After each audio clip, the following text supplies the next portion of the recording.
Do you have an answer for why you're using someone else's handicap parking placard? WBZ follow-up tonight, reaction to an I-Team investigation that exposed rampant abuse of handicap parking placards in downtown Boston. Tonight, a city leader is calling for a change to the state law, saying everyone, even people with disabilities, should have to feed the meter. The I-Team's Kath explains how this could reduce fraud and free up spots for people who really need them.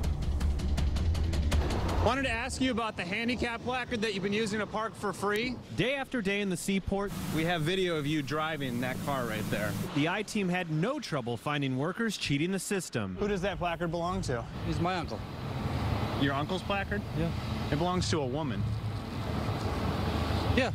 It's always a slippery slope when you find and carve out an exception. Someone always will drive a truck through it. Boston City Councilor at Large Michael Flaherty is talking about the state law that allows anyone with a handicap placard hanging in the windshield to park without feeding the meter all day. Nothing is more offensive than an able-bodied person basically scamming the system and putting a handicap placard on their dash and getting out of the car, and in many instances running to their destination. The I-Team learned Boston transportation parking officers don't even have the authority to call out suspected placard fraud. And new figures we obtained show police enforcement can be rare.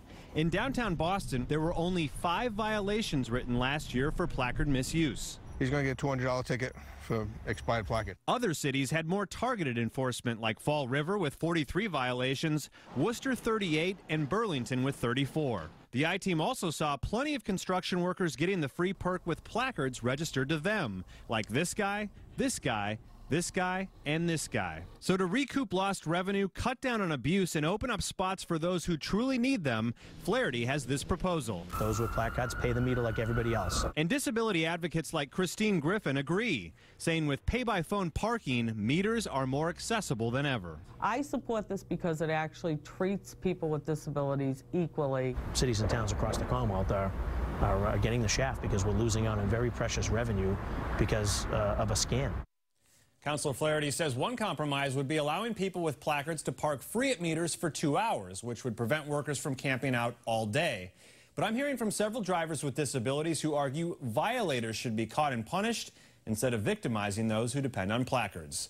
For the I-Team, Kath, WBZ News.